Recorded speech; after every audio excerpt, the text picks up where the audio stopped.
Hi guys, welcome to అబిన్ఫో. మన్కాల్కు సంబంధించి రేపు చాందిని ఫంక్షన్ హాల్లో మీటింగ్ అయితే పెడుతున్నారు. ఎవరైతే డబుల్ బెడ్రూమ్ లబ్ధాలు ఉన్నారో మన్కాల్లో ఫ్లాట్లు వచ్చిన వారు మీరు తీసుకెళ్ళాల్సిన డాక్యుమెంట్స్ వచ్చేసి ఆధార్ కార్డ్, అలాగే ఓటర్ ఐడి, అలాగే పట్టా జిరాక్ తీసుకొని ఇంటి నుంచి ఒక్కరైనా మీటింగ్ అటెండ్ కావాలని చెప్పేసి వాళ్ళైతే చెప్పడం అయితే జరిగింది. అయితే మీటింగ్ ఎందుకు అంటే ఇది ఏదైతే కోర్టు కేసు నడుస్తుందో దానికి సంబంధించి వీళ్ళైతే ఇది మీటింగ్ అయితే పెడుతున్నారు. నెక్స్ట్ ఏం చేయాలి అని చెప్పేసి. అయితే ఇప్పుడు ఏదైతే కోర్టు కేసు ఉందో అది అక్కడ లోకల్ వాళ్ళు ఎవరైతే ఉన్నారో 2003లో ఈ కేసు అయితే వేయడం అయితే జరిగింది. బెనిఫిషరీస్ వాళ్ళు మాకు లోకల్ వాళ్ళకు ఇవ్వకుండా నాన్ లోకల్ వాళ్ళకి ఇచ్చారనే ఉద్దేశంతో వాళ్ళు కోర్టులో కేసు వేయడం అయితే జరిగింది. ఇది కేసు కోర్టులోనే నడుస్తుంది.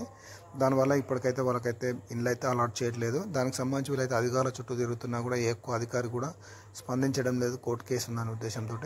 అయితే దీనికి సంబంధించి ఎవరైతే లబ్ధాలు ఉన్నారో వీరంతా రేపు ఒకటైన తర్వాత వీళ్ళు ఎలాంటి డెసిషన్ తీసుకుంటారో మనమైతే వెయిట్ చూడాల్సిందే. అయితే దీనికి సంబంధించి మరి ఏదైనా అప్డేట్ వచ్చిన తర్వాత మరొక వీడియో అయితే నేను చేస్తాను. మన ఛానల్ అయితే సబ్స్క్రైబ్ లైక్ అయితే చేసి సపోర్ట్ చేయండి. ఎప్పటికప్పుడు తాజా సమాచారంతో మేము ముందుకైతే వస్తాను.